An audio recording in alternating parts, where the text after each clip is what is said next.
Objectives plan the measure of my walk, while thoughts proliferate. Objectives plan the measure of my walk, while thoughts proliferate, imagining the motives and sensations of the fish.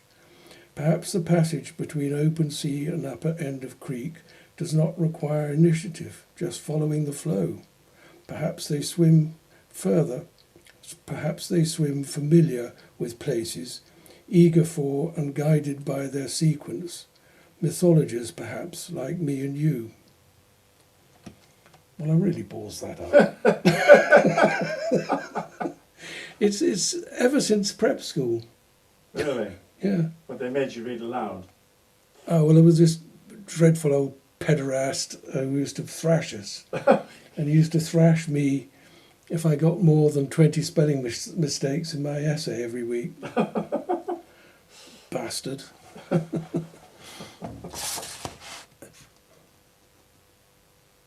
Okay.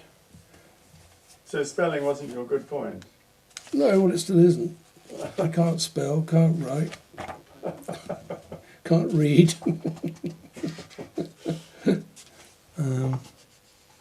You've done okay with having so many can'ts, though.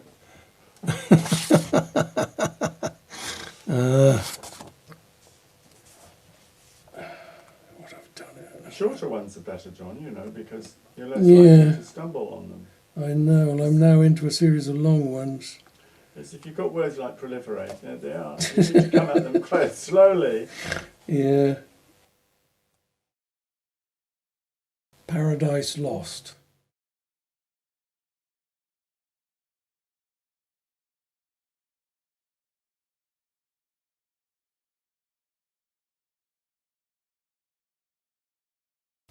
Written down by night, too dark to see, the moment caught and held before it's gone, deciphered now by light of day as best I can, 10 minutes passed before today began.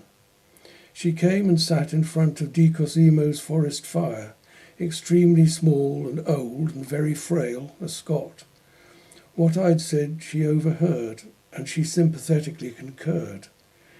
Here's a perfect prelapsarian land of rolling sunny pastoral vales with trees, in the central wood of which, in shade, a fierce fire is breaking out, and frightened creatures high and low flee destruction of the world they know. It was me that set that fire, as I in youth had fired the shot that killed the duck at peace with others on the pond, and perfection fell with snow from trees. We sit silent to observe the common deed, before conflicting circumstances supersede. Very prosy kind of. This was the first that I wrote out deliberately in sort of poetic form. It started written as a piece of prose, but its subject matter was so much to do with poetry, I felt. And I just wondered whether, by writing it out line by line, almost sentence by sentence, whether it would change the emphasis and make it clearer what I was trying to say. And I think it worked. It's called Swaying.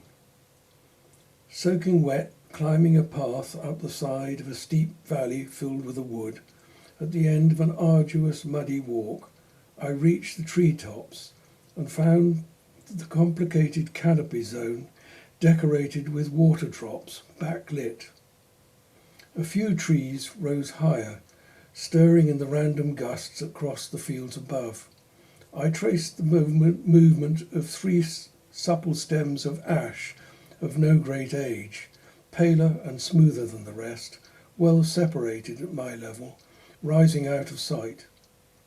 Long, unbranched, and not completely straight, they reduced in steep perspective from motion to stillness as they drew together at a stool rooted in the valley floor.